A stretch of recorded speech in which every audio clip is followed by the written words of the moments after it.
question that people are asking, or we were talking about this internally about somebody who was shopping for towels. They didn't ask what's the thread count on the towels. They asked, does it feel like a spa?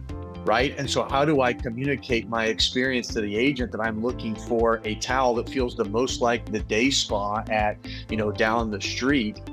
Because that's what I want in my house. I don't know that means the thread count has to be whatever it needs to be, right?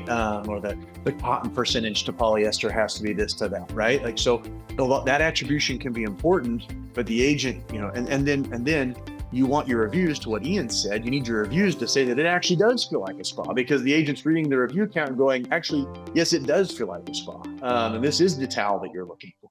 All right. Good morning, everyone. My name is Matt Pfeiffer. Welcome to Growth Engine 26, where Walmart's top sellers are placing their best right now. We've got a great lineup this morning and a lot to get through. But before we get started, I just want to take a minute to thank the sponsors that we've got that are making this free event possible. We've got a good number of folks with us this morning, by the way, several joining right now. But I want to thank those sponsors. We got some new sponsors that maybe you've not heard of, and you'll have an opportunity to get to know them, not on this call, but in the resource page that we've created. And we'll share a link with that shortly. But one is called Atronos, the other is GenRise, and then the third is AdSpurt. In fact, I'd like to take just a minute to introduce you quickly to Stephanie Adictor. She's the co-founder and CEO of AdSpurt. Stephanie, how are you?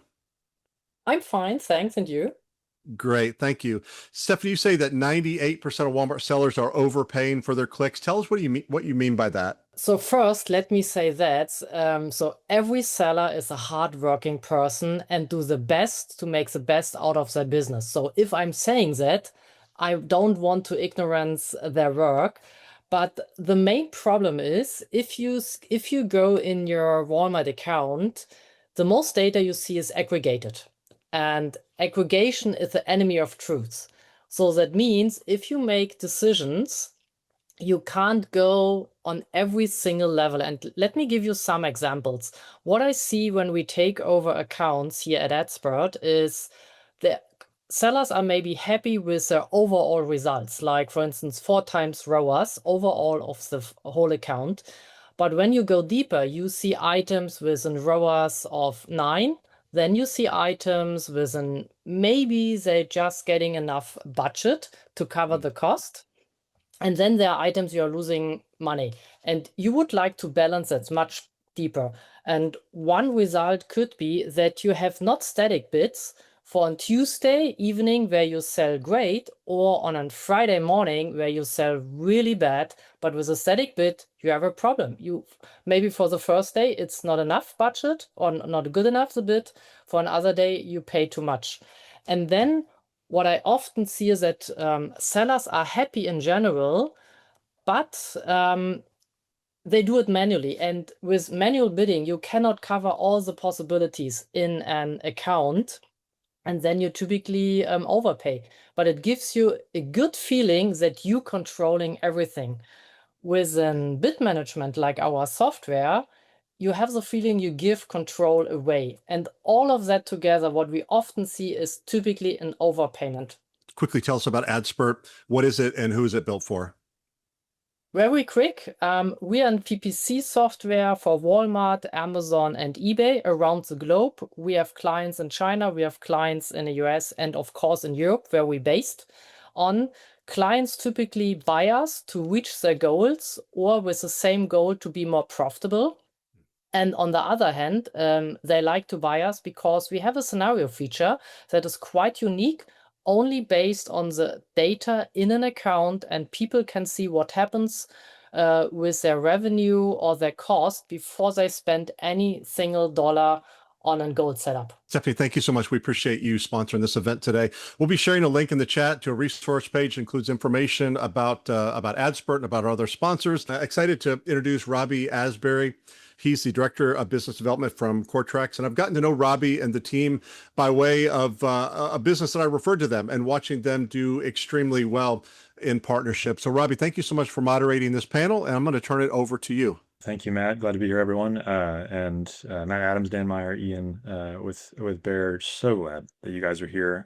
I think we're going to have a great conversation today. So without too much ado, Like Matt Pfeiffer said, I'm Robby Asbery. I'm with CoreTrex. Before that, I spent about 7.5 years inside of Walmart, coming up through communications and global tech. And then before I came over to CoreTrex, about 2.5 years of that, I was privileged to be on the founding team for Illuminate, now Scintilla, the first-party insights platform you know and love that replaced your beloved DSS, or that works with it at least. So I spent a good chunk of my career digging through success stories and kind of telling those early case studies with you early Scintilla adopters and figuring out what worked, what didn't, and where we're getting the most traction. But I have a story for you to start. We're going to talk about Anshu. And Anshu needed more protein from Greek yogurt, and she did not know it yet, or at least she wasn't aware of it yet. You see, her purchase journey started through a game of Candy Crush. That's when she first saw the first ad for the yogurt.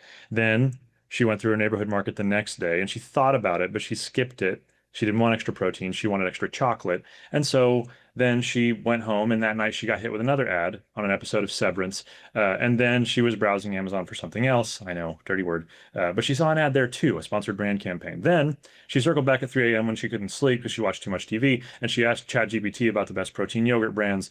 And then she cross-checked that with Grok because one of her friends says ChatGPT is biased, and so she wanted to run it through something else. Then she finally added on Walmart.com a 12-pack of the new Greek yogurt to her cart because why do a little when you can do a lot? Because EDLC, right? There are ridiculous numbers of ways to grow on Walmart.com now, and the journey starts all over the place. And the point of this panel is that there are so many tools, so many surfaces, so many platforms that no one expert can see everything. There are far too many levers to pull now. And the hard part is not how to grow anymore. It's which option is actually worth your bet. Where can you see return and actually make tangible progress for the business? And the three people here make that choice with real money on the line every day.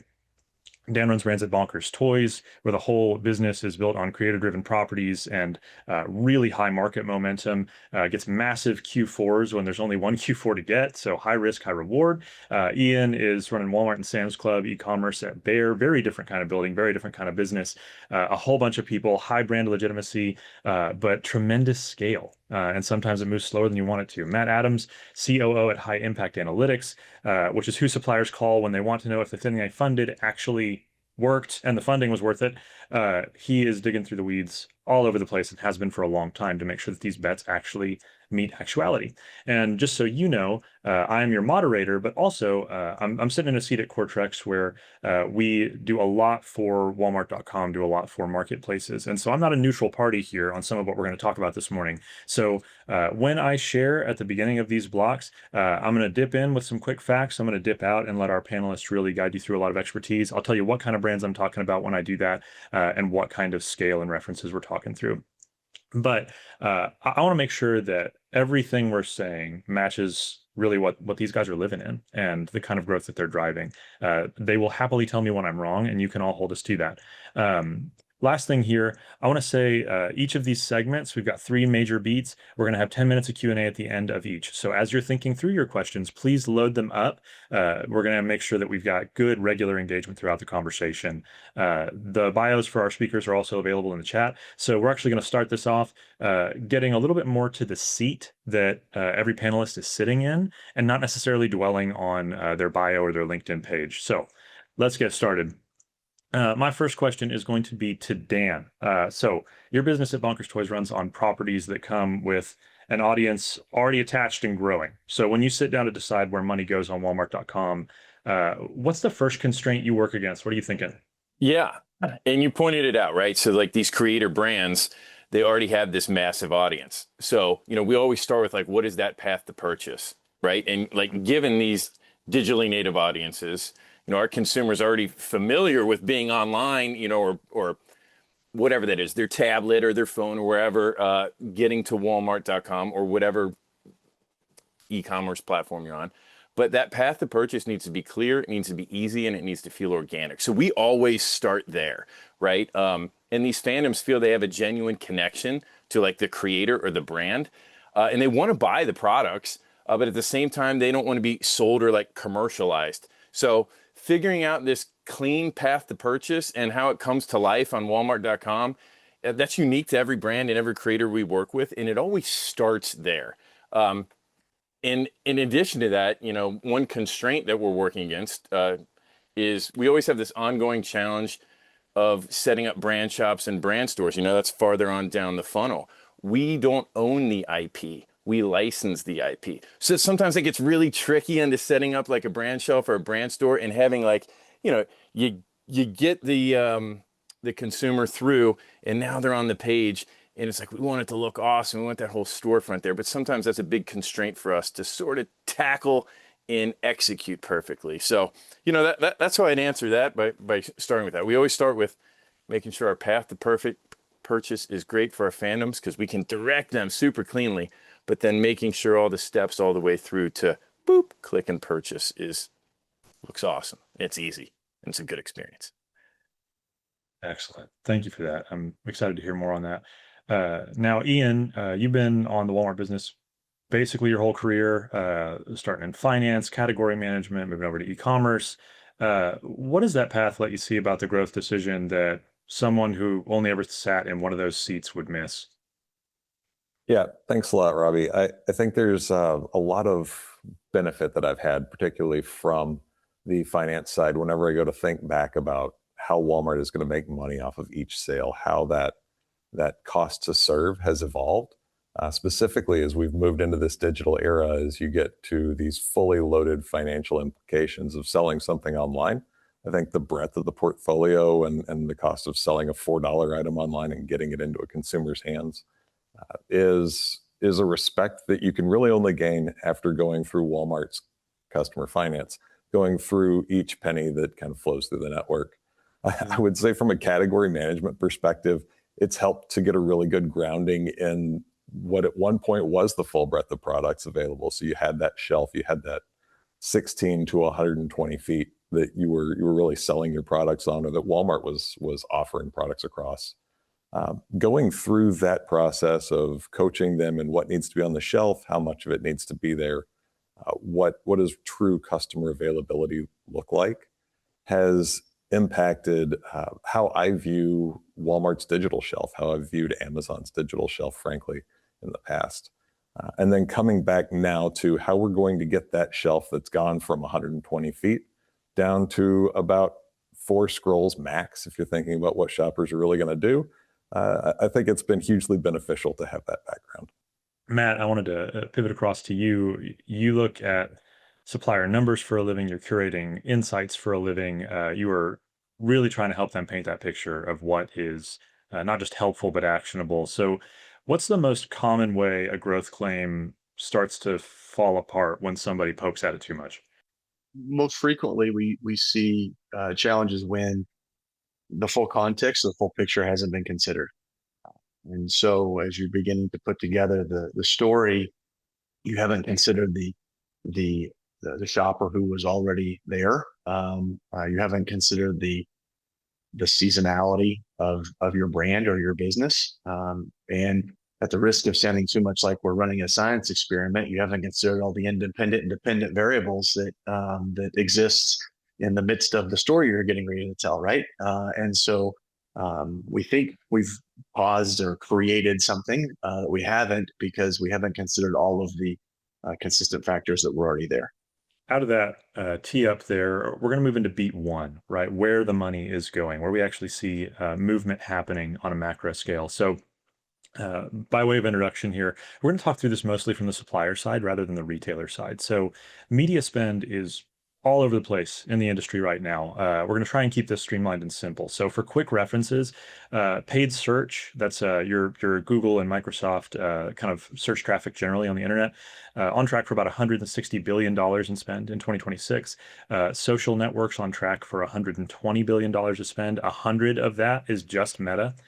Digital video is that's YouTube, that sort of thing, on track for about $80 billion in spend. Retail media kind of screaming up at about 60 to 70 billion, depending on the estimate that you're looking at. Some great figures coming out of Cannes Lion over the last month.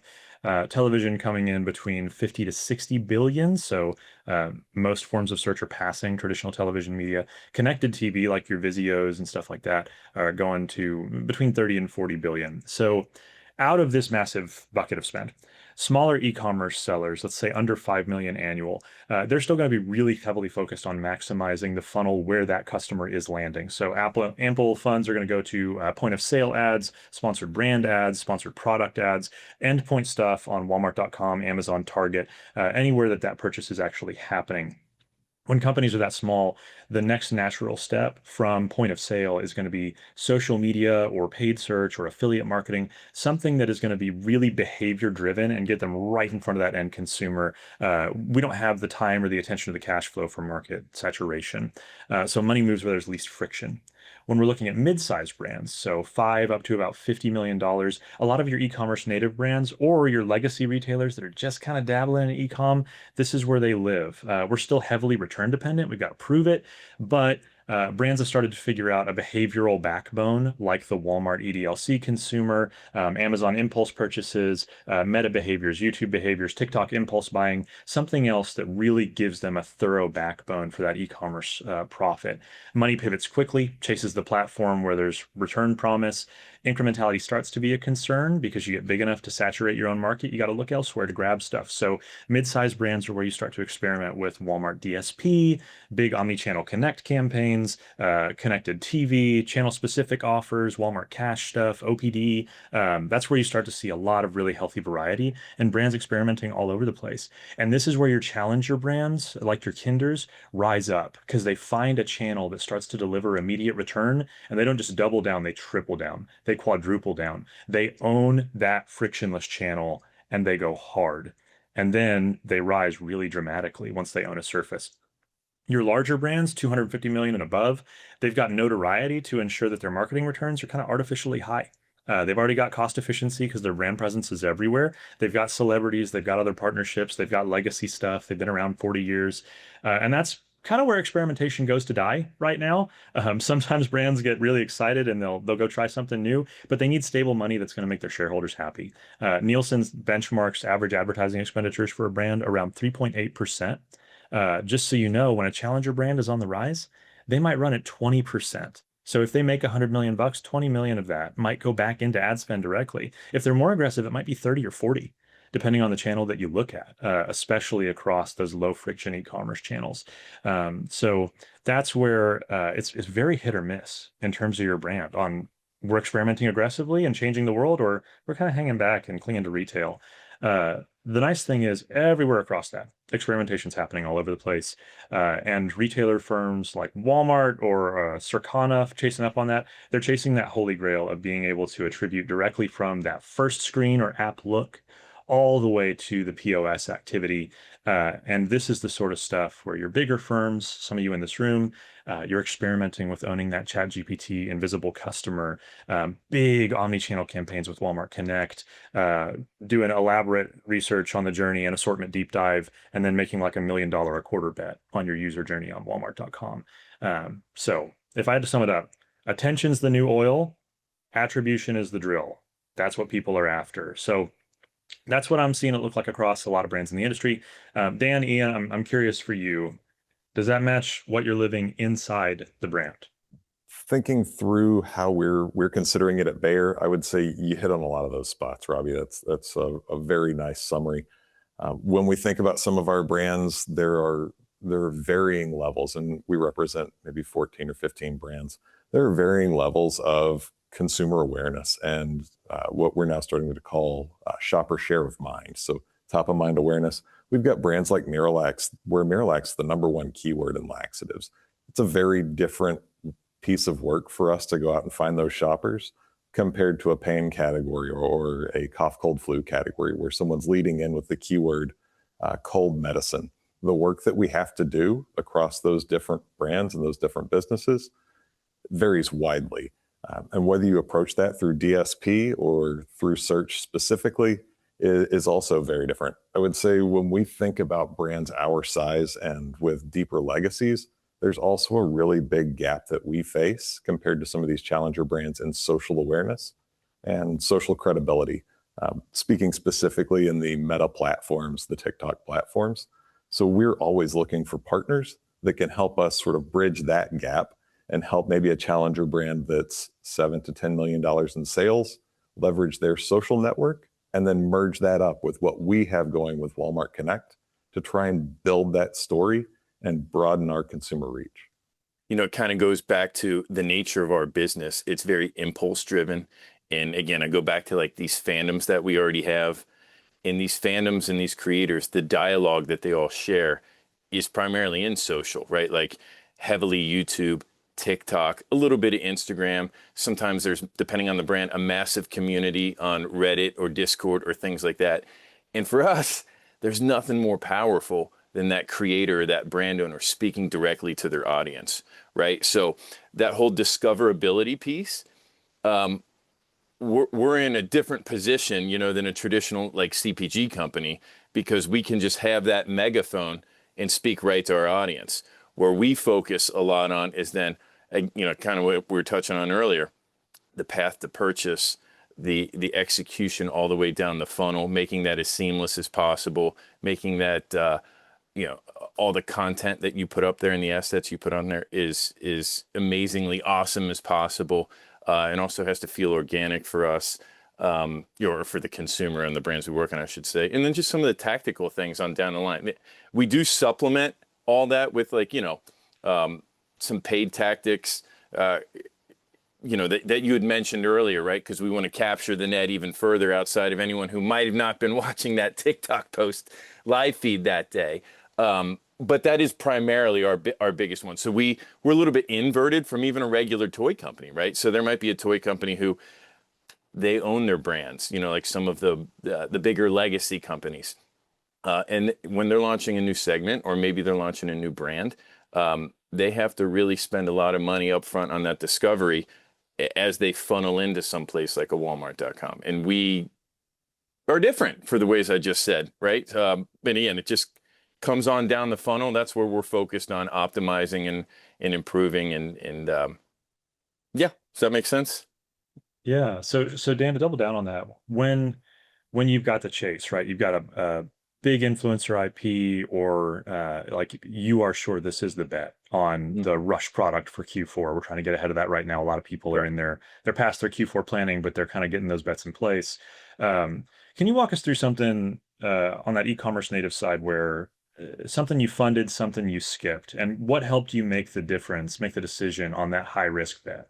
Yeah, great question. One thing I want to say as I answer that, you know, as we talk about Q4 budgets and things like that, you know, again, the toy industry is unique in, as you point out, how much of that comes in Q4, the holidays. Now, it's been also challenging recently to understand consumer spending habits. Those are like shifting like crazy with everything that's being thrown at us, you know, inflation, tariffs, whatever it is. So it used to be that you'd get a lot of your Q4 sales, you know, people start buying toys for the holidays in October, maybe even sooner than that, but October. Obviously, it'd get pretty crazy the closer you got to the actual holidays.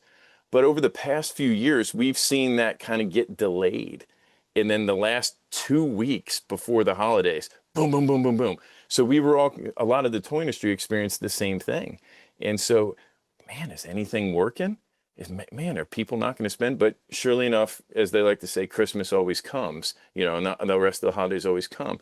So it's challenging to even figure out, like, we think this is right. Is it working? Oh, it did work. And now we're seeing those dollars being spent sooner in the season again. Like we just, you know, Walmart's just now launching some of the new fall stuff or Q4 stuff right now. And we're seeing it being purchased at a rate of frequency that was much higher than last year. So it's always moving, right? So that's kind of challenging. But then to answer your question on, you know, something that we funded this year and something we decided to skip.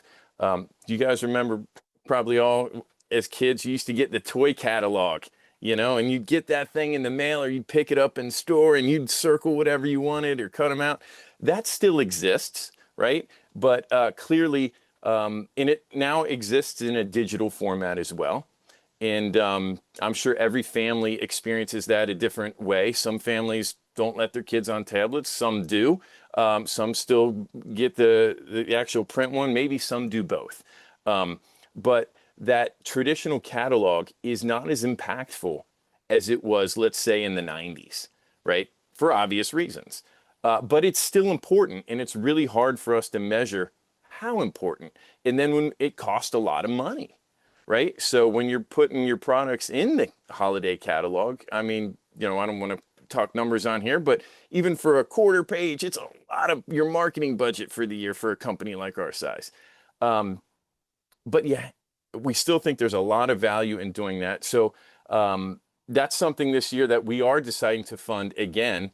But when we do that, it's just about, you know, I don't want to get into specifics here. It's about partnering, you know, with your buyer and, you know, the team on the retailer side. And, okay, what else can we do with that budget, right? And that comes with some of the Walmart Connect stuff and some of the digital things you can do and some other programs built in. But to your point, it's really tricky to make that call, you know, because there's so many different levers. And as Matt, you said, it's about the context of all of those things too, which often gets distorted. But talking about all those things together with the experts in the room, and then just being able to pivot, kind of like I talked about earlier, like we're locked into the catalog and kind of everything that comes, but the other peripheral things attached to all that, you gotta ebb and flow. And so you have to have that balance of having a plan that's well thought out, but being able to pivot when you need, because those buying habits change month to month, year to year, day to day, right? So that's one thing we're definitely funding this year. Yep.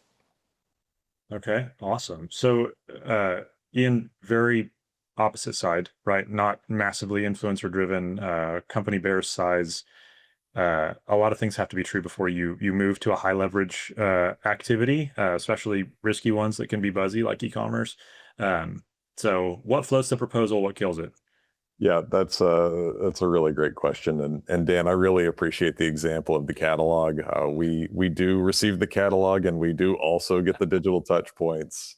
So it's really funny whenever I think about examples just like that one and what have been proven retail activities that we've always relied on, right? The catalog has been a thing, especially when you think about retail media. I don't find retail media to be a new thing or a new concept. It's something we've always done. It's been in circulars. It's been that sort of Nielsen display supportive feature. You've got that feature out there, so you just got to kind of go chase it. Proving that out in the same sense, it's really funny. It makes me wonder how we ever bought into the catalogs and the physical placements previously, because we're now put to vastly more rigor. Matt, as you probably get put to all the time. How do I justify this spend? How do we justify this spend? What really happened? And now there's so much more data. And so what really kills it, right? We're very developed at Bayer. We've got a very strong and a very developed internal national media team. We do the bulk of our media purchasing in-house. And so when you have a retail media partner like a Walmart or an Amazon, or CVS is now trying to do a little bit better, or Roundel, they've got to come and bring something that's put up against a proven CPM that we have. So whenever you're talking about those impressions and that cost per impression, we're so efficient at Bayer that just the CPM can stop the conversation before it starts a lot of times. How are you going to go reach those people? How much is the overlap? Is this any different from the people I'm going to reach with my trade desk implementations? So that's a challenge. I would say the things that can really get it going is if you do find a point of differentiation, it can be huge. You can unlock dollars that just come out of nowhere, and people are coming to you at the end of the year trying to say, hey, I've got extra money, I need to put it somewhere, and you keep telling me this is going to work. It's time to go prove it. That's more of a planning fallout cycle on our side that unlocks those dollars. But when you look across the funnel and what's going to get it done, oftentimes what we hear internally from our side is that it needs to come with store support. And anytime you can partner with your retailers, Dan, same thing that I think you guys probably went through, is if you have a story of accompaniment or accompanied store support, that can essentially get you to yes right away from our media teams. Interesting. Okay. So Matt, off the back of that, you're seeing spend patterns across a lot of brands, all different sizes. So from the other end, where do you watch money go in where it doesn't come back out, right? Where do you see cash being successful and not successful? Well, Dan and Ian both alluded to this a little bit, but it really can be anything you've done without intentionality and without planning. So whether you're thinking about uh, individual item search or brand sponsored page or TV or offsite spending, whatever it might be, if you walk in without a plan and we're going to throw a bunch of things against the wall and hope they stick, it's not unusual for that to be uh, it's not unusual for that to be something that you don't see the return on investment that you thought you were going to see, and it's money in and no money out, because you've not done it with intentionality. And the reason that gets really important is because if you have a plan, and Dan already talked about this, Ian as well, you can pivot. Without a plan, you don't pivot, and the money just goes into an empty place, and now you're living on hope that what you spent actually works. And there is certainly an element of that, but you'd like to have at least a strategic plan or strategic strategy that allows you to pivot and move that money to a different location where it might be more successful. The other part of that piece, the other place we see money go in, or investment, we can even move it away from money, but investment go in, because investment can be time and resources and all the things, is that I think when you start talking about digital, it's a little bit of a three-legged stool, because you've got your content, and what you're communicating about your brand and about your item and about your experience, the experience that shoppers are going to have with your products. Then you have your reviews, which speak to what the experience actually is with your products, and then you have search. And so how you're bringing and bringing awareness to your items. And where I see, or where we see that investment money go in and not come out, is when we don't, when suppliers aren't investing in all three legs of the stool. So search without content, not a great plan. Content without search, not a great idea.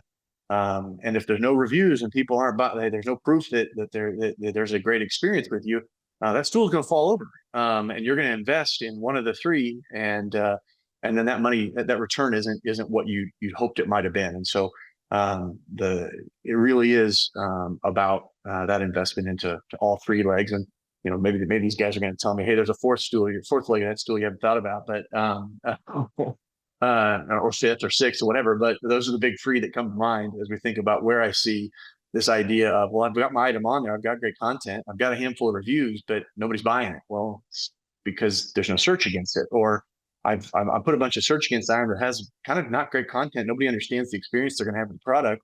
And so, yeah, I'm the first item listed, but I also have no reviews there. So people are a little concerned that, like, what is this, like, should I buy this? So that would be my longer answer to that question. But I'm curious of his thoughts. That's good. That's good. So, all right, search, content, reviews. Good notes to take down. Before we move on quickly to our first segment of Q&A, just kind of a quick question for Dan and Ian, because we're on different sides of the mobility coin here in terms of how our companies function. Dan, if you had something that you just wished your team could, like, you snap your fingers and you have it from Ian, or Ian, like, you snap your fingers and just like, Bear now has this strength from Bonkers. What is it? Like 2 sentences or less. Yeah. I would love to have the understanding, the patience that, maybe patience isn't the right word, but let's go with it. The patience that a big CPG company has to build the brand and the best practices around that, including managing that expectation from the retailer or your leadership about immediate results. Because we have to be like, launch now, done. Wish I could borrow that from you. Man, I am so jealous. I really wish we could go a whole hell of a lot faster. If it was just a direct action that we could take, if it was a quick insight. So our speed to insights is pretty okay. Our speed to action is lacking. All right, very good. First question, it's a long one. What key metrics or activities do you monitor to ensure there's no unexpected erosion in anticipated profit? I'm curious to know the specific indicators you track that help spot early signs of margin risk or operational changes. Examples include consumer behavior shifts at the store or market level, customer return trends, aging or slow-moving inventory, DSV performance compared to Walmart-owned product. That's a long one, but great question. Okay, I think that sounds to me like a tee up for Matt Adams. Thanks. And I mean, they've listed many of things in the that you'd want to look at and track. I think there's a couple of when you start thinking about erosion or and I think shopper behavior was a great way to describe that, trying to understand what's happening with your consumer. And I think we're going to get into this a little bit later, but when you start looking at KPIs, you're starting to think about things like new to brand. Am I bringing in new shoppers to my brand? You're starting to think about, you know, is this is this already captured demand? Or is this someone who is already excited about my product? Or have I created a causation there? And then, when we get into looking at, what kind of, what is there a change in impressions? Is there a change in click rate? Those kinds of different dynamics can give you an early read on, is something shifting or is something changing before we ever get to the sale. Like it's that early experience in the journey where you can maybe get ahead of, hey, we're seeing something change from how people were interacting with our products online, how they're responding to the different levers that we're pulling. Those are early reads in our mind that come before the sale or after the sale, right? And help give trigger points to like, hey, this has shifted, something has changed. We need to be careful about like what that's going to mean down the road. And that might mean we need to pivot or do something different. That would be awesome. Dan, Ian, want to add any color there? Yep, I'm probably a black sheep on this one. I do get a lot of pressure to measure things like incremental ROI, specifically as shoppers are making that move from retail to the digital space, and on large brands or historically sold brands, like older brands like mine, legacy brands. There we go. The household penetration question and that brand switching or that channel switching becomes a really big question for me in terms of its impact to incremental ROI. I find a big fight internally occurring around this topic. To me, each shopper that shifts over to digital is another shopper that I have a potential to re-win or win back, but they also represent a huge pile of risk whenever that shopper moves over. So if you've got a legacy buyer of a laxative product or an allergy medicine, as they come into the category, they come in with fresh eyes in a digital space, and again, to a more compressed shelf. So that's one that I would really recommend people take a strong look at as we go through this period of high channel shift. Piggyback on what Ian just said there. I think that when you get into the 1P dynamic of the idea of I have a purchase that, or a shopper that was going to go to the store, and they would have gone to the shelf and taken it off the shelf and put it on the register, gone to the register and scanned it.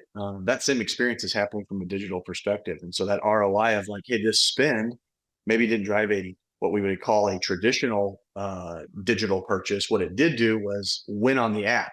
And that app, that shopper that was going to spend that time in the store actually just had it delivered to their house, or they picked it up that day. So that has been an ongoing discussion internally around the lines of like, okay, when you think about spend, there's a reason to spend even on the in-store 1P because of the shift that Ian's talking about of the shopper is changing how they shop the shelf a little bit, and you need to win them. You win the guy that was going to go in the door anyway to get the Marylands, right? And he's just not going to go in the door. He's going to have it come to his house, or he's going to pick it up with his groceries. Robby, three other questions here. Might want to rapid fire these, but one is, how do you activate and stay relevant through Q4 as a small brand with hundreds of thousands of dollars as a barrier to entry? What is the best strategy when you have to be cautious with your spend? Ooh, I'd actually like to jump on that one a little bit because I get this question a lot. So in really saturated markets, Walmart.com and Amazon are great examples of this. If you're a rising brand in one of those categories, where there's a really high market cap, usually what'll happen to your small and mid-sized brands is your category leaders will come in, they'll deploy tons of holiday spend, and they just saturate the market with messaging. And what that does is, normally your sales are like the stock market, right? You're peaking up and down depending on the day. All these smaller and mid-market brands, that gets compressed so that the peaks are less high, the troughs are less low. And for those brands that are fighting against each other in that mid and small cap of the market, they're 2% market share, 1% market share, 6% market share. You can deploy tons of cost, and it's actually really difficult to show up based on just raw ad spend because you're just getting outspent and you don't have the cash flow for it. So I see a lot of holiday leverage when we're thinking through other ways of sweetening the deal for the consumer. So if you've got the Walmart cash option and you can get them back for an additional incentivized future purchase, when you've got your strike through prices, if you've got really compelling subscribe and save offers, if you're a consumable product, if you've got great multi-packs or high AOV sort of ways to sell your product, and you can kind of bring the costs down on those, only pay for fulfillment one time, but still get a lot of cash flow.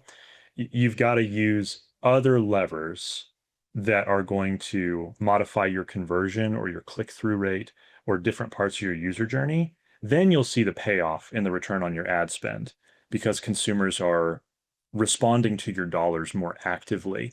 But you need to tweak the catalysts in your portfolio, even as simple as like a holiday image, taking your primary display image and making that feel a little bit more like the season and experimenting in that way. 1% conversion adds up really, really fast. So I'd say think less in terms of, I can't be aggressive enough with my spend. Think more like, where can I strengthen that journey in a way that my competitors aren't going to think about? And you can get extra leverage out of it. Question for Dan from Steven. I'm curious on the toy side, do you expect Q4 shoppers acquired via Walmart Connect to convert into repeat buyers in Q1? Or do you treat Q4 purely as a one-time transaction period where CAC must pay back immediately on the first purchase? Yeah, wow. There's no easy answer to that. I'd say it depends on the brand. Let me give you an example. What's really popular right now in the toy industry are collectibles. We're seeing kidults. That's the term for a kid or an adult who's still buying like a kid. I'm one of them. But you also have kids who collect collectibles, whatever that is. That means multiple things. So if the brand is inherently about repeat purchases, that's question kind of answers itself. You know what I mean? But if you have a brand that's more of a one-time purchase, like, oh my gosh, here is this item. A good example was probably 20 years ago when Mattel came out with Tickle Me Elmo. It's this, big Elmo. There weren't multiple Tickle Me Elmos to purchase, and that was the big under the tree type of item. That's an example of where you don't expect to keep the consumers coming back, in Q1 of 27. So, that's how I'd answer. It just depends on the item, and there certainly are both types in our industry. And we deploy a strategy depending on the brand or the item to do that. As Matt Adams says, context matters. This is from our friend Tim. Tim, it's great to see you, by the way. To the exchange between Dan and Ian, who or which industries has figured out and modeled out a best practice for balance between speed to market and long-term brand planning? Anyone?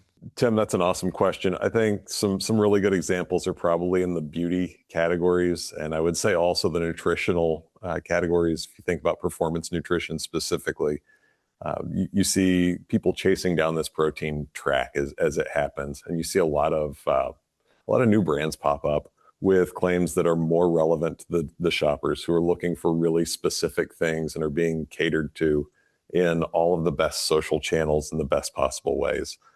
I think you see those products come to life very quickly, develop reviews even faster, and then build this following that gets them shelf placement. And I think between beauty and nutritionals in my line of work, those are just exceptional examples. I'd agree with that. In the beauty, EOS and Starface are two that we see that have done a phenomenal job of that. They definitely get speed to market really well, but they're balancing and that speed to market, they're getting some of the even branding or co-licensing elements that like toys has. So it has this personality to some of their products The package design's great, kind of all that stuff, right? Their social followings are pretty awesome. But they're blending that with like a traditional CPG type of mentality, right? So they're getting products to market quick, they're on trend, they have a tone of voice that's a little bit more fun and modern. Yeah, Ian, I think those are great examples. There's even a couple popping up in food. You know, a good example is Mr. Beast in Feastables, right? Like, he's not, you know, Hershey's still the big chocolate bar, but Mr. Beast in his line of Feastables is definitely gaining a lot of market share in mass, specialty, e-com, everywhere. And again, that's speed to market, but with this blend of a fun tone of voice in a longer term strategy. I think those are great examples. We are going to move on to beat 2. So the discovery shift. We're talking about where cash is moving right now, but where are we looking for discoverables? Where are brands starting to experiment? What are brands finding as the media landscape evolves? The easiest answer to that is customer journeys. Customer journeys are everything. If attention is the new oil, then we are trying to get to that consumer on whichever surface they are staring at. It could be physical, it could be in store, it could be one of 18 different screens that they're using throughout their day. If you can own a surface of engagement, then you can scale a brand. And there are $1 million brands being born every month across distributed channels. There are some that go to 8 figures plus only on TikTok Shop, only on Meta ads, only on Amazon, only on Walmart. There's a lot of momentum everywhere. Actually, John Gibbs' presentation at Cans for Walmart Connect was a great example of this. Walmart Connect also published their Backyard Escapes campaign, showing off like a comprehensive kind of starting with Vizio and moving through Connect attribution in store. Those are really good further references here. So which surfaces are smart money? Which ones are kind of a bust? Our clients see a lot of returns across retail platforms, of course. User traffic is stable. The intent is a given. You're already at the bottom of funnel for that consumer.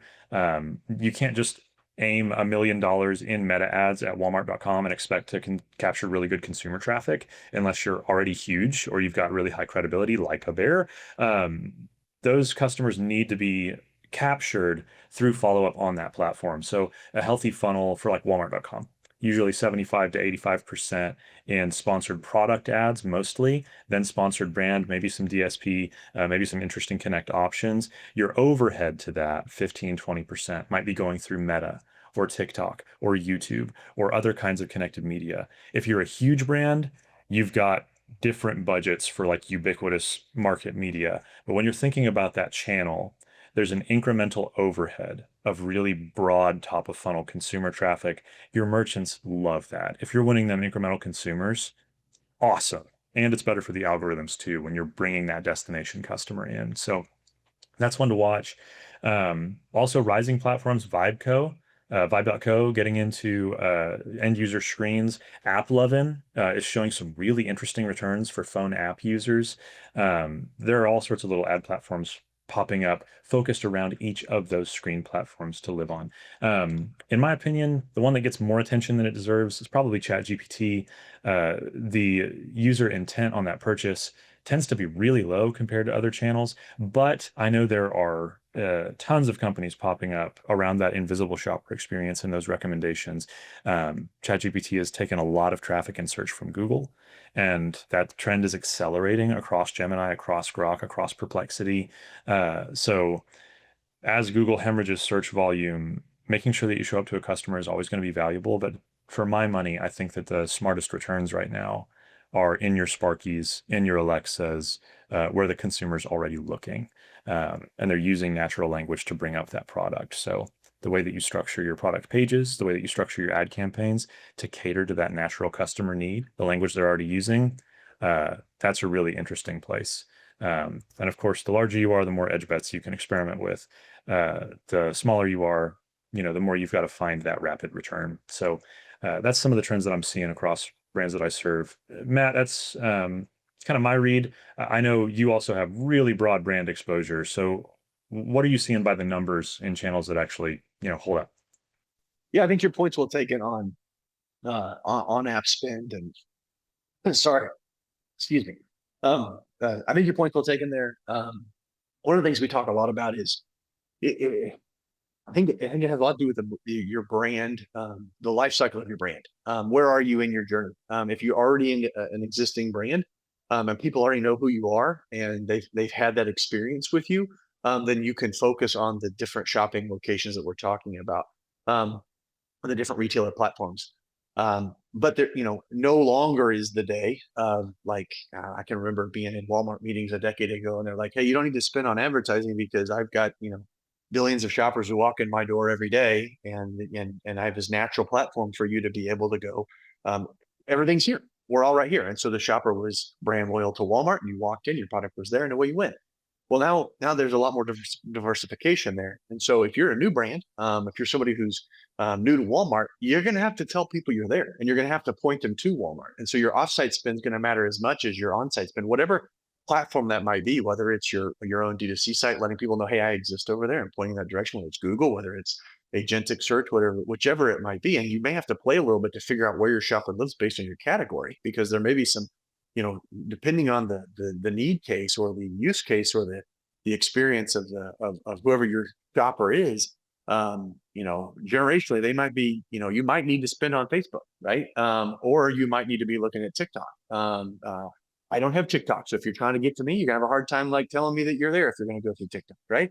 But I'm certainly familiar with X.com, and so if you want to get to me, you're probably gonna get to me through X.com. So understanding who that shopper is to point me to Walmart probably tells you a little bit about my age, but understanding who the shopper, how to get to your shopper, and then pointing them to Walmart, Sam's Club, wherever we might be talking about, and then winning them once you get there, right? And so that's the part you're talking about. That's where the bang for the buck is. You got to get them there, and then once they're there, why you? And that's where that what you're talking about around that spend is a channel of hey, you got to invest on site, and that comes back to my three-legged stool. If you can get them there, but if you're not, like Ian said, 4 scrolls, you really need to be no scrolls, right? And one of the first 4 items on that page, and that doesn't happen if you're not doing the things you're talking about, Robby.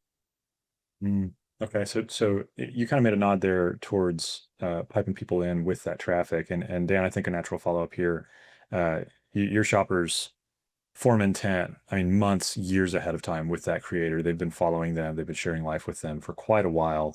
When you start to transition that to the Walmart side and make it tangible, and you land it on the platform in a way that you can track, drive cash from, what does that look like? Yeah. So it's important to understand too, when they develop this relationship with the creator, right? That's there. And then most of these creators have never made toys, most of them never even products before, right? So that's totally new. They have this relationship, and then all of a sudden when a new product comes, we tend to strategize to make a big deal about that, and the messaging through the creator's megaphone to the audience. For example, an awesome creator we work with is named Unspeakable. He's been around for a decade, and he's never had any consumer products before a year ago. And so he launches this toy line with us. There's a line of snack foods also in Walmart. It's called Block Snacks. And when those things are about to launch, all of a sudden we're creating this messaging and this hype, and oh my gosh, he's got toys at Walmart, right? So it really creates this massive moment, right? That's what kicks it off. Now we get a lot of repeat purchases throughout the year, and there's certainly other beats in the toy industry throughout the year. But when we launch, boom, okay? And then the work we have to do after that, a lot of the executional stuff we already talked about, right? The path to purchase, your user experience, the imagery, kind of all that stuff, your tone of voice. But even then, there's still more work to do. An example is, let's say we create all this hype and we direct everybody to Walmart.com for our unspeakable toys. And, sometimes it's a little tricky on the back end. Is it being fulfilled from the store? Is it online only? Are they out of stock? We might blow out of something and then it's out of stock. And guess what? All these fans who are very passionate are really frustrated. And so they wanted to buy all this stuff, but we didn't have enough inventory in the the distribution center of the .com fulfillment. And maybe there's a little gaffe in how it's being flex filled from the store, or maybe it's not even in every store, right? Like, so it becomes really challenging to like educate our consumer on the complexities. You know, yeah, it's at Walmart, but maybe not at your Walmart, you know, or it's supposed to be available online, but we sold out because we didn't know how much you guys wanted this. There's a lot of challenges to, you know, on the back end. And again, it's just kind of what we're all saying here. It's about how quickly can you react? How do you, you know, for every one of these challenges that happens, what do you learn from it? And how do you build that in next time? And there's never going to be a perfect, oh, we've got it all button that you can push. It's just got to be, all right, well, this new creator we're launching is kind of similar to Unspeakable in audience size and category and probably, you know, consumer. If we don't, unlike CPG, we don't call the fans consumers as much, you know? And then you kind of model it from there and then blend it with the trends and everything that you're seeing, right? But it gets really tricky. Build massive demand, and then how do you execute through Walmart.com? You can have a lot of success. We did have a lot of success with Unspeakable, so much so that we had some of these challenges, like, oh, how do we get more quickly, you know? So yeah, that's how I'd answer that. That makes sense. Much appreciated, sir. Now, Ian, from the seat you sit in, you've run Sam's eCommerce, Walmart.com. You've done a whole bunch of different stuff, including marketplace, pickup and delivery. How are you thinking through this discovery phase when you know, a customer's filling up a basket instead of browsing on the search bar? Like, how do you think through discovery at your scale? Yeah, it's really funny. We go through. We've had some of those viral moments, by the way, Dan, where you stock out of something and it's mind-boggling how much inventory can disappear very quickly.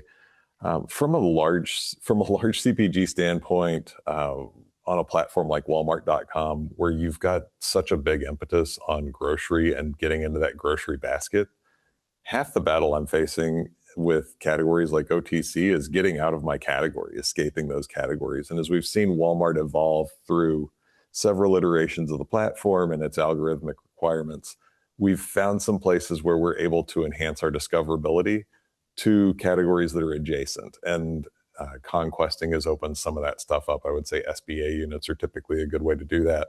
And then you've got some DSP opportunities with in-grid tiles.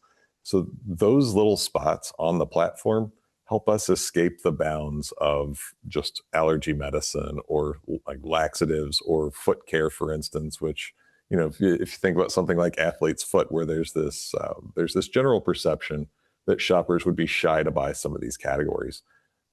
But then you look online and there's so few people searching or researching the products that we run into this same challenge, which, how do you discover a whole category online? How do you break that category out of the confinement it's traditionally been in?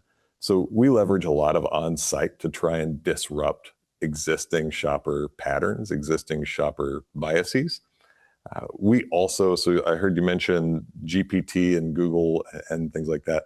The clickless sort of the clickless search activity, and we feel this need for this thirst for information, and we feel the shopper getting more and more to this point where they don't have any money to waste. So the more we can enhance our product pages, the more we can enhance some of our off-site, out-of-network contact points like the Reddits, like like TikTok, the more we can sway that narrative on the outside towards bringing people into the category. That's other places we're just constantly looking to get. Okay. And if you all had to give a couple sentences each, we surfaced this conversation around GPT, Gemini, Perplexity, all these things, and we've kind of teased at it, right? It's not too dissimilar from the catalogs we've had before. You know, we've got our content creators, like customers have been doing discovery and having product pushed to them for years already through YouTube, or for years through retail media and catalog.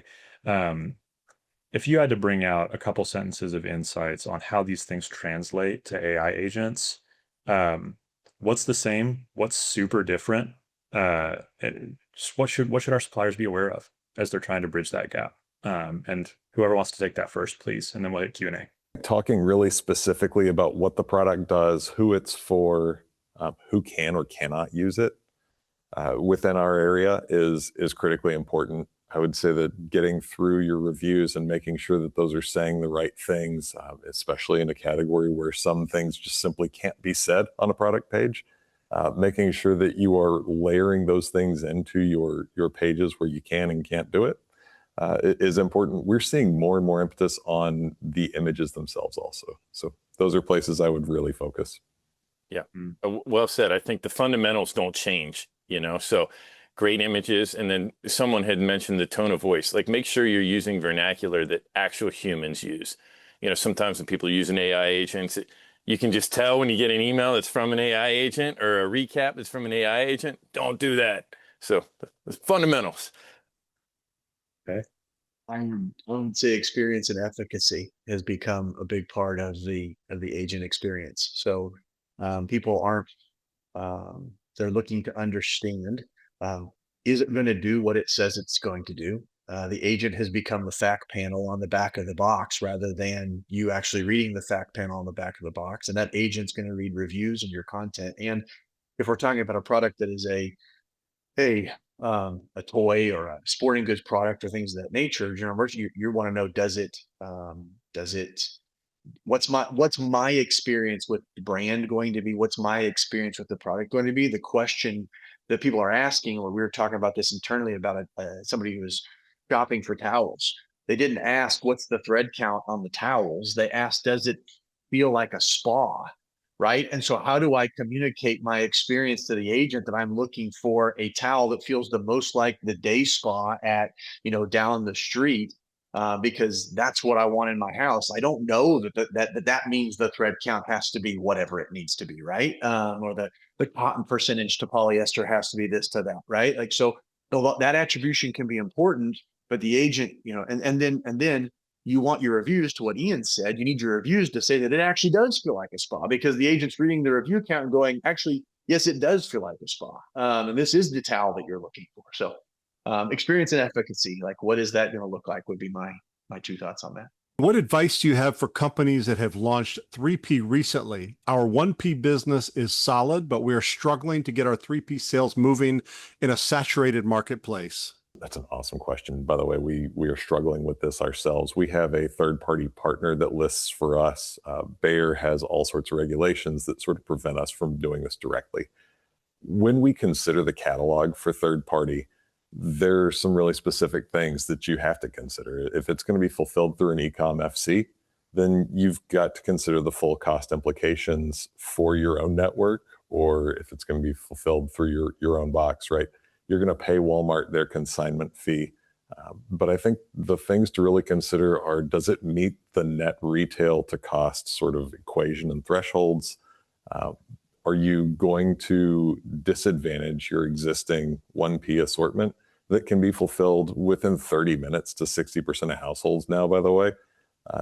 Is it going to meet the time requirements of the shopper? Yeah, those are absolutely critical, because you've got to maximize that user experience or you're going to suffer. I think if you're in a situation where you've got, X many amount of 1P SKUs, maybe you've got 18 SKUs worth of shelf space or something like that, but you've got a big old back catalog. Marketplace can be helpful for the exposure that you can get on the catalog. If I had to give you a rule of thumb for what I see, you might have brands that do 95% of their sales in 1P, and we're just talking about digital sales here. And then they launch 3P and they really want that to be 30% or 40% of their sales, and to just take off because of the amount of price controls they have and owning their own inventory and all those things. At the end of the day, like, Walmart Connect is a platform that is incredibly efficient on 1P, especially when you pay for scintilla data. And some of the best features of the way that Walmart advertises leverage that unique in-store network and the ability to reach across the Walmart app and the ability to show up to consumers when they're in the store. And some figures I've seen is up to 70% of customers checking their phone while they're in the store. So you've got an opportunity to surface to them. So you can get really disproportionate returns there on 1P items from the digital side. 3P doesn't have the same breadth, doesn't have the same tool. So I'd encourage you to look at 3P in a way that, like, what's it bringing incrementally to the catalog? Which customers would I have lost that now I get to keep? Which multi-packs or unique bundles were losing me traffic to other platforms that I want to keep in the Walmart environment, or where I want to meet that Walmart customer where they're at? I would treat it less like a maximum cash flow lever and more like, what is having this product available doing that the rest of my portfolio can't? And then use, like we talked a little bit about earlier, use your direct price controls and modulate other stuff besides your ROAS in that user journey. Use your ability to directly control your content and to iterate quickly. Make sure you stay up on top of your own inventory, right? Because the algorithm's just a merchant. It wants incremental consumers and it wants cash flow. So make sure it can do those things, and then you can see really interesting growth. And it won't be what you expect, by the way. 3P listings are weird. Algorithms are strange. You'll see pop-ups. You'll see pop-up products that do way better than you think, and your mainline heavy hitter will just lose to your 1P listing every time. So be very flexible and make sure your team is ready for it, is what I'd say. Robby, another good question. How do you evaluate the ROI of spending time optimizing listings for AI discovery compared to allocating that effort toward immediate pay-per-click search campaigns?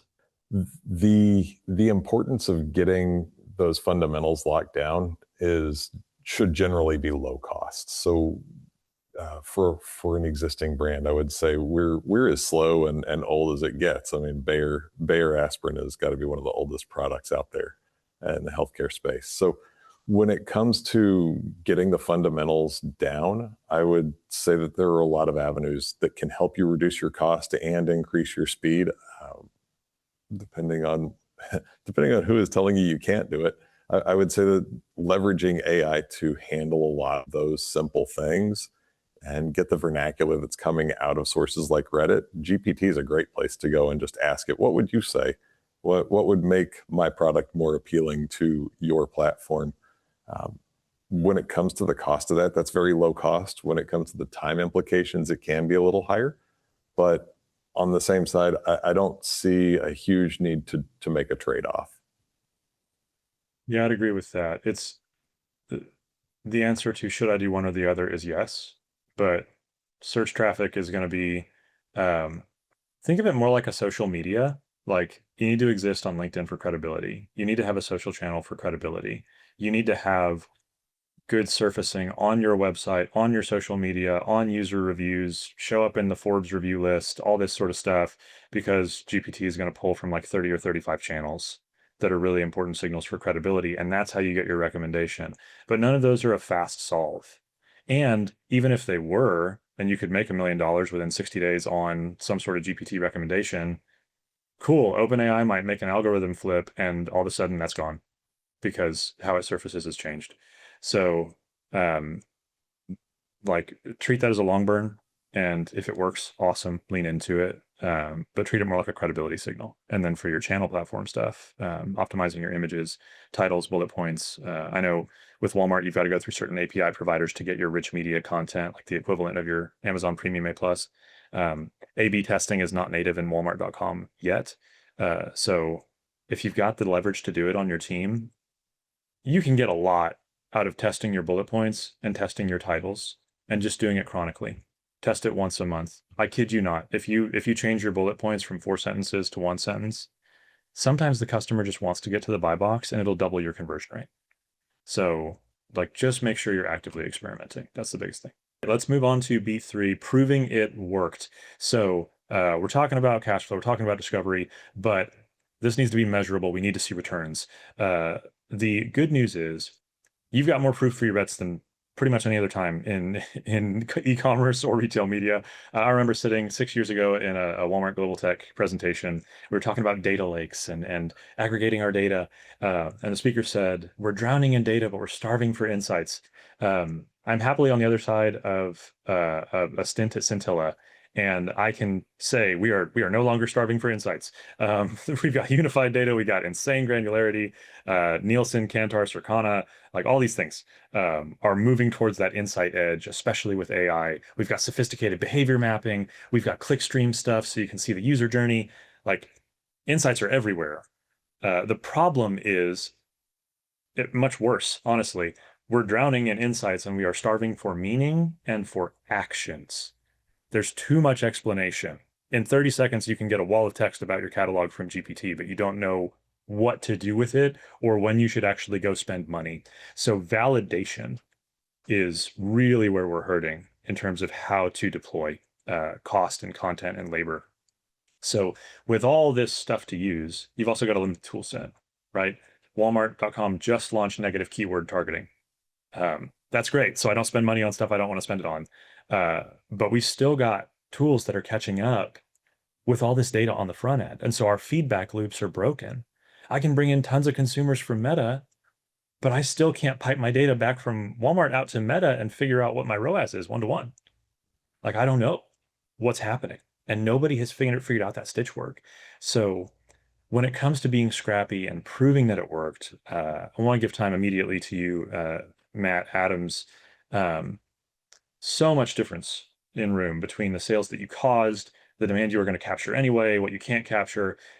If you had to boil it down to 3 KPIs, maybe 4, on Marketplace or on Connect that these suppliers need to walk away with, and like they can actually go use this Monday to try and inform of that, what is it?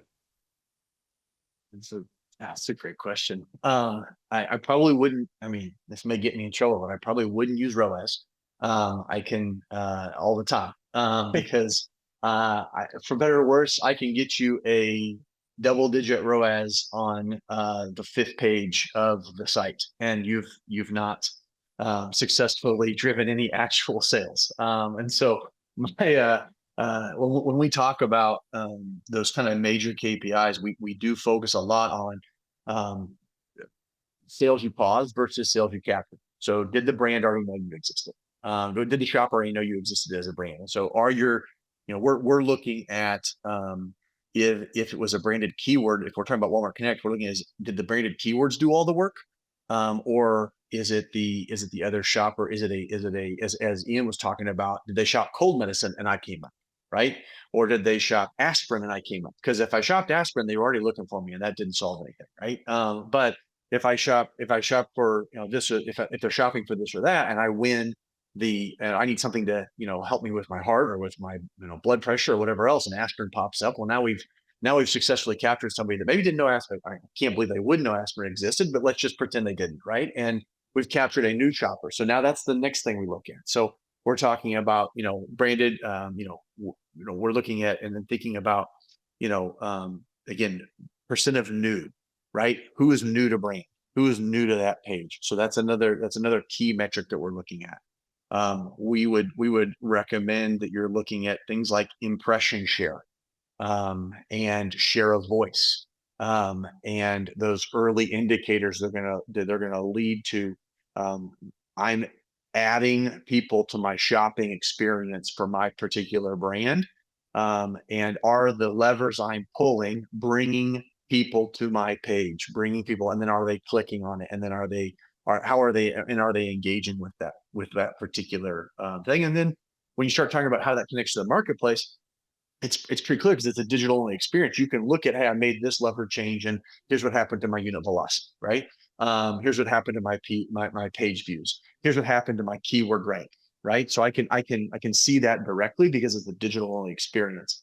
If you get into 1P, we got to start making some inferences, right? Particularly if you're on the basic side of the journey from a scintilla perspective. So you're going to make some inferences around like what kind of, again, because what we're really focused on is like attributed sales is nice and ROAS is nice. What we really want to know about is like, did I drive actual unit sales, right? And did we convert that shopper? Did they make that purchase?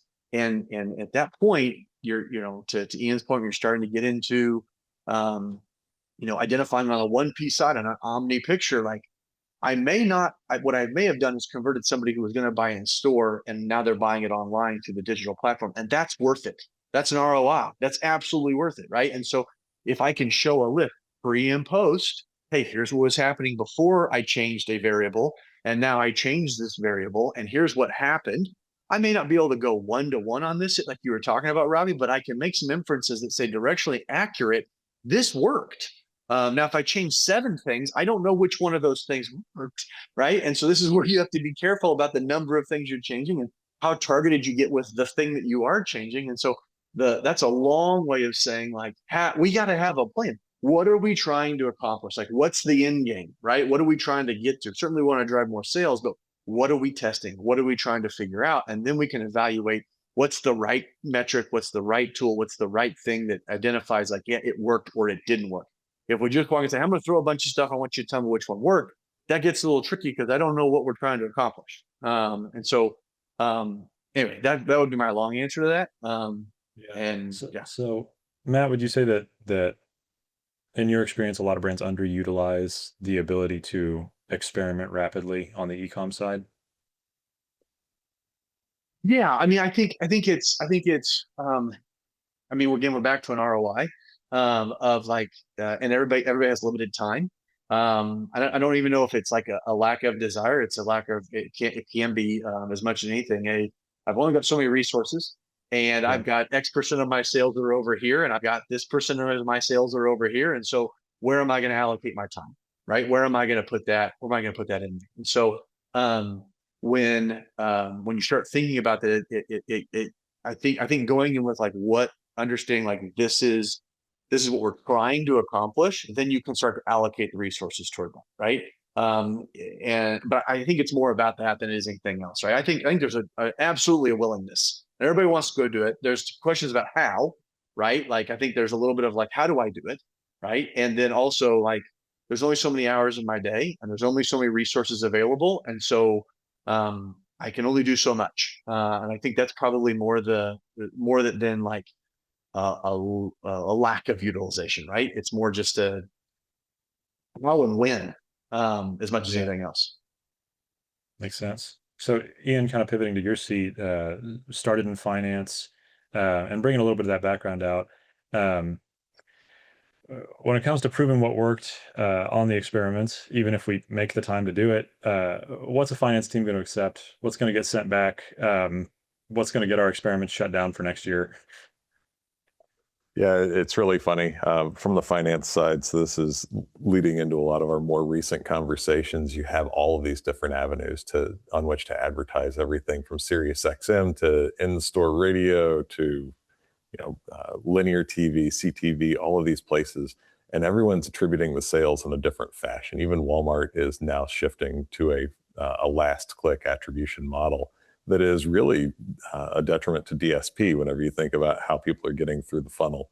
So when I think about that, I did see a question that came up about what length you're monitoring. We do use a 14-day attribution on virtually everything, I'd say, except for maybe homepage units. If you happen to jump on the homepage, Dan, that's probably you in Q4 getting out there on those homepage units, or during any of those big tentpole periods. When it comes to what you use to prove it, I like to accompany the stated facts. I like to accompany the numbers with all of that attribution magic attached to something that is sort of tougher to manage and measure. Whenever I'm looking at something like a CTV or a DSP, I like to look specifically at, did our searches for our did branded searches for our products go up? Are we gaining more share of mind for that shopper?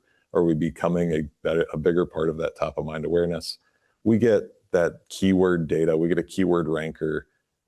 For Helium 10, there's a pretty good ranker. There's a pretty good ranker for Amazon and Walmart on that. So we also get a top 300,000 keyword signal from Walmart. I think a lot of the advertisers get that as well. And we get a top million keyword per week back from Amazon. So looking through those and asking the question of, okay, I pushed all of this equity out into the marketplace. Did it pay back on the thumbs of the shoppers on a 4-inch screen from this far away? That to me is probably one of the best signals of, are those platforms working for us? Now you get into search and you get into some of these tighter lower funnel or traditionally lower funnel measures. I think, again, ROAS is not the way to do it. I think, Matt, you're absolutely right. When you're looking at, did my search pay off, with conquesting becoming more and more a part of the search grid and moving from 4 placements to 8 placements that are all sponsored above the fold, excluding the video, excluding the SBA unit. I think understanding more the acquisition cost. I like the ACOS number quite a bit. And then layering in maybe a total ACOS and turning it into a metric that I'm calling tacos for anybody who's just looking to grin at something. So looking at your tacos. We were talking about tacos last week. There we go. So rolling in the net cost that you have to serve into getting that unit out the door and getting that product higher up the grid becomes the question of, am I impacting the grid and the shopper journey at the right part of the funnel? Search just has to have a whole separate way to measure it. Did I get you there, Robby?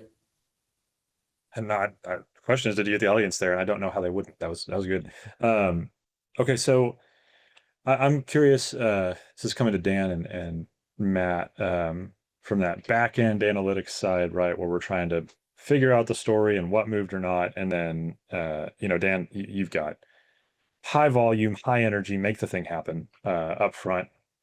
Dan, for you, sometimes success can't, like, it comes through in cash flow, but so much happens at once that it's hard to cleanly prove exactly what happened across the entire exposure journey episode, whatever it is.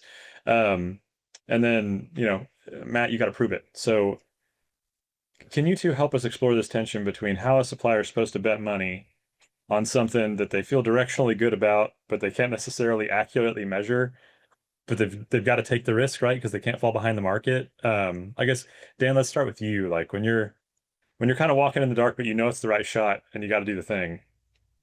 How do you feel through that? Yeah. Well, to quote one famous line, there's no right way to eat a Reese's, right? What do I mean by that? It's different every time. So you got to do your best practices. You usually have a model that you're referencing and you just start there. Right. But again, I'll go back to my unspeakable example. That was very akin to similar brands in the same, we call it the boys action category. There's similar brands that we can model that after. And then it goes back to this test and go, like we talked about. And I love what Matt said earlier about even when you're doing like A/B testing, it gets super complicated if you're changing a ton of variables. And I see that all the time, right? Or, let's do this, and this. Now, so you got to be very disciplined in what you are A/B testing, and then how you pivot to that. But and then as far as like, getting clear on the attribution, look, it's as simple as what you guys said. At the end of the day, the sales lift is what the sales lift is. So that is what it is. It's always going to be king. And then just have a disciplined team to be able to navigate and analyze and review together. What did you change? What didn't you change? And then you're also using that team of experts that you have as your starting point at the beginning. This is how much we think. This is why. That's the best practice that you can do from my perspective. And that seems to work out for us in the end, for the most part. You have to define what success looks like up front as you start to measure, right? If the answer is we're going to sell more product, okay, but that might be harder to prove.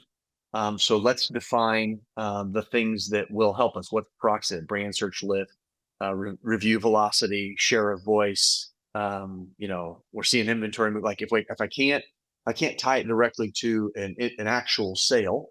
What is it we're trying to accomplish? And is there an indirect or a data point by proxy that will help me define success? But I think at the beginning of that journey, if we haven't defined what it is we're trying to accomplish with the program we're getting ready to run, whatever it is, it's hard to prove that it worked because I don't know what I was trying to do at the beginning. And then there's probably just what's the comfort level with a little bit of risk and a little bit of I won't use a little bit of failure, but like what's the comfort level with that, and how much can we accept that, hey, 80% of it worked and 20% didn't? Are we comfortable with that?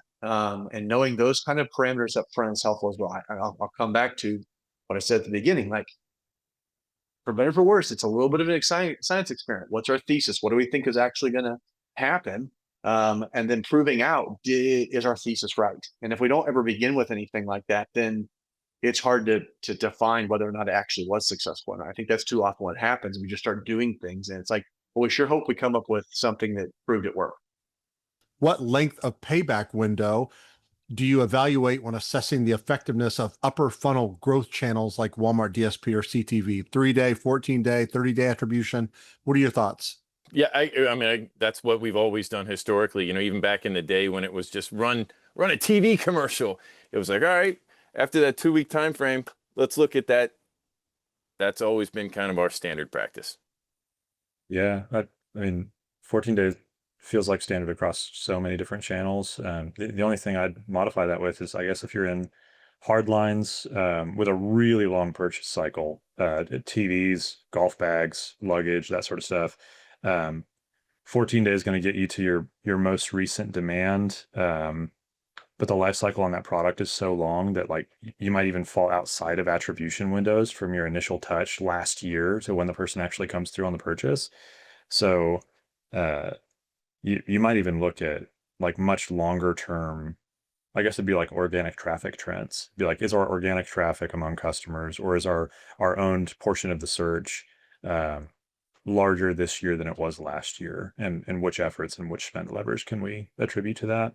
I'd also say if your data is really, really good, then you can afford to get more granular there. So if you're paying for Scintilla, or if you're paying for some options in Amazon Marketing Cloud or something like that, where you can track like the first touch through DSP and then like 5 other clicks behind that. Okay, cool. Like feel free to track all that as long as you want, as long as there's enough of an aggregate user experience that like that you've got a 6-week purchase cycle that you can maximize. Just don't waste your time on edge cases. Another question. What do you know now that you wish you knew at the start of your Walmart.com journey? I wish I'd bought all the search, every bit of it. I wish I'd just been in from day one, right? The saying that I use internally, and I would say that it doesn't always go over the way I wish it would, is that today is the cheapest day. So if you want to buy search, if you want to buy into any of these activations, activities, it's not going to get any cheaper. Today is the lowest cost opportunity. I think the hires that they've shown and the way that they're investing, and certainly the way they're incentivized when they start seeing higher leverage cash flow back into the organization, right? You can hear the giddiness on the quarterly calls, and as that finance comes through, and they just keep doubling down on staffing and all the stuff in those organizations. So if there's a feature you want that's not there, Walmart's going to build it, and then they're going to build some really unique things that take advantage of their 1P data that just nobody else can match. When you own the data and when you've got that absurd amount of granularity, and like that's probably some bias coming from my time on Scintilla, but they're going to build a lot of stuff, and it's going to be really, really powerful, and it's going to activate in ways that other channels just can't. So I think the growth will continue to come, and if you can afford to stay in there on Marketplace and you can afford to use these new tools and levers, there's going to be a lot of incrementality, a lot of delight to the customer. To wrap us out, as we come through kind of beat 4, and then we will hit a quick closer, some tidy up notes, and then we'll linger a bit for additional Q&A for those that have time. Last beat here, getting found by an AI agent is pretty much becoming table stakes as that starts to own more and more and more of search traffic. And the trends are showing that Google searches are down, agentic traffic is up, people are searching directly on platform, they'll go straight to the Walmart app and start their purchase journey there. And for Sparky, like, you want to be the thing that it picks. You want to be the next bet. So in this really rapidly changing world, for each of you, what are you looking at for fiscal year 27? Where the funding isn't there for the bet yet, but you're saying like, we need to do this. We need to get ahead of how the trend is shifting, and this is how I want to see it happen. The better example is probably going to come from our Amazon team. We've got a really strong partnership from an Amazon Rufus, I guess previously Rufus, now Alexa again, relationship. Our teams have been almost like category advisors from the aspect of how should this work, what should it be serving up, and developing those relationships specifically for a larger provider or a larger supplier to get in there and start those conversations. Not so much about how do I tailor my products, but what are shoppers expecting as a result. Building those relationships is time well spent. If you can even crack the beginning of a conversation. When it comes to securing investment to get out there and advertise within those platforms, the fun thing is that this is so hot and exciting that it's not too terribly difficult to get a CEO or unfortunately a CEO sometimes to come down and try and direct dollars and direct activity against it. I would say that, again, arming your products with the right sort of nomenclature, the right basics, maybe reducing the romance copy within your descriptions and your bullets, and getting it more to that. Here's what people are saying. Here's who's got to take it. Here's who it's for. Builds the trust of the AI agent, and that builds the trust almost automatically of the shopper. We're new to this, probably like a lot of people are. But I kind of piggyback off what Ian is saying. Is like, just make sure your basics are right? Because obviously these agents are taking that as they speak about or communicate all the details about your product. Another thing we do is, as you can imagine, a lot of people want to do influencer unboxing reviews of cool new toys coming out. So, we have these very rabid fandoms, and along the journey of developing the products, we use them as a feedback loop. So we know the products that we're launching are kind of what they want. And then when we're about to launch, we give them a bunch of these influencer kits and ask them to do a bunch of UGC content for it. And guess what? That is a great, I don't even know the right words to use here, a bunch of organic content out there that these AI agents use to then summarize your products, when you're doing a quick, Claude search or something like that, right? So we found that to be a best practice so far. It's kind of something you've already been doing, but makes you do it with a little bit more detail and intention, as this kind of stuff evolves, right? So that's kind of where we're at on this journey. From our perspective, it's assisting suppliers to understand, as I talked about before, what is the prompt that leads to the experience or the need state. Because if you're on an agentic search, maybe the question was, give me 10 of these, or maybe the question was, I'm really lethargic. Give me the 5 best solutions for this, and I want it to be natural or something like that, right? And so you need that agent. You need to trying to help our suppliers understand how people are what is the prompt that's being driven, right? And most of the time it's an experience prompt or it's a need state prompt that they're trying to solve for, and recognizing that as Ian said earlier, my reviews need to say exactly what it does, because it's going to read the reviews. And as Dan and Ian both said, like, understanding, like, hey, we've been talking about, it's like your D2C sites, if you have one, like they need to talk about your products in a way that, maybe it doesn't exist on Walmart or Amazon or Target or wherever, right? Like your D2C sites need to talk about your products. Your D2C sites need to be Reddit articles, or whatever out there, so that it's got other credible sources. We've all talked about this, credible sources that they can go read and speak to. This does exactly what I want it to do. And you want to be one of the 5 or 10 or whatever it refers, right? That's what we're talking about. It's all of a sudden it's a referral network, right? So please refer me as one of the 5, right? And then understanding how that shopper experience goes is going to be key in the next year. And I don't have the goal to get there at all, but like, just from my own experience of shopping through it, it's not about like, it's more about, I have this need state of trying to help my kid find the right insole for her track shoes, right? Okay, well, let's talk about what her, who she is, what her situations. You're giving them a whole bunch of information about you or your kid, and I'm describing a need state, and I need the listing of 5 that came back are going to be, it's because somewhere in a review or on a site or in the content, it said it solved my need, or my experience would be great with that product. That's good. Thank you all. I appreciate that. One of the recent quotes from John Furner, as he took over as CEO, The transition from traditional web or app search to agent-led commerce represents the next great evolution in retail AI. We aren't just watching the shift; we're driving it. Yeah, so we're gonna continue to see a lot more conversation about this. Endless pages. So to quickly close this out, for each of you, let's say we got a brand manager on this call. They don't have the ability to act with a bigger budget, right? They're not going to get immediate permissions on some big expenditure, but they need something that they can use next week, kind of to Q4, to start, stop, do differently on their e-commerce presence. What are you going to call out that they have to be paying attention to? Well, one theme I have is we've been talking about here is just back to basics. You can absolutely, without a budget, make sure that your product stack, your image stack, your videos, your copy, if you can figure out the brand shelf thing, you can control all of that. So just make sure it's awesome. It's like the fundamentals, like sports fundamentals.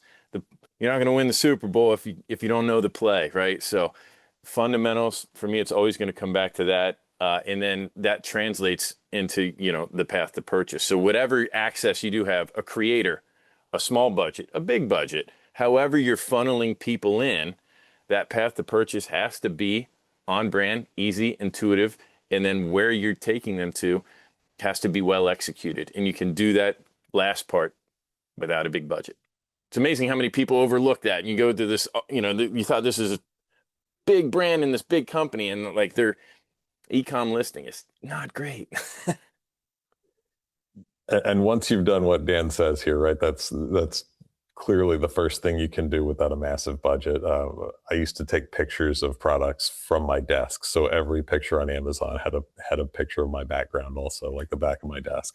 Once you get there, I would get really, really tight with how people are coming across your product and meeting those shoppers wherever they happen to be. If that's in the grid, get really honest with whomever is controlling your budget or is influenceable, whoever you can influence about that budget, and make sure that you are putting yourself wherever that shopper happens to be, and that you're funded to do it.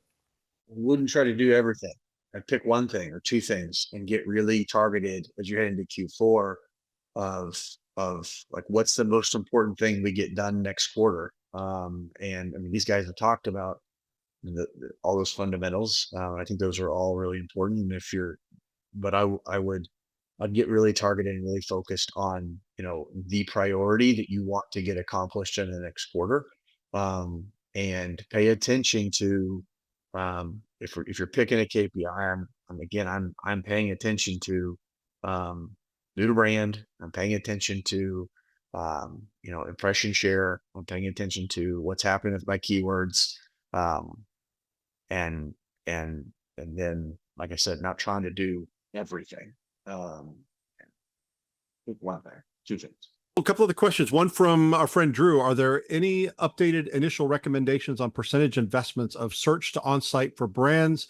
Also, any wins from off-site outside of best practices that you can share? Yeah. Hey, Drew. Good to see you again. DC and I have worked together on some pretty exciting things, specifically through Augury and getting our products out into the marketplace. Thanks. I would say that we have had a shift at Meyer.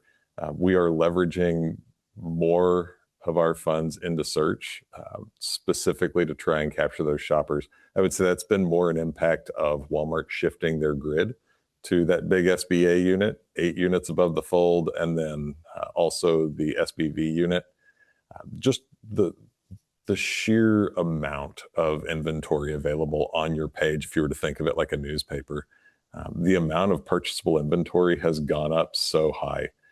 We also at Meyer have had the benefit of having a very strong and very seasoned and efficient national media team. And so I don't need to spend much on offsite. I can put the onus of driving people into Walmart on them.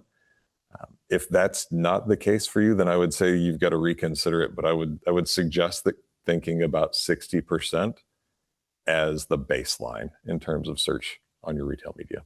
Even without investment shift, I would say make sure your marketing team's got a good strategy for the use case of the ad hook if you're bringing to on-site. So even without adjusting your ratio 80-20 or 70-30, whatever that is, you're going to hit a much higher conversion if the initial ad hook, let's say we're coming into a product where we're targeting arthritic pain or something like that. If we talk about how they're going to have less pain and we land them on a page where the key product benefits are talking about mobility or talking about discomfort, something like that, we've lost our track from pain to the product. So make sure that your ad journey, whatever you're doing, is cohesive in the way that you're winning that customer and the way that you're landing that customer. And without any spend allocation adjustments, you can actually see some pretty disproportionate returns by thinking of it as ad journeys to purchase rather than like, how do I need to reshape my ad flow?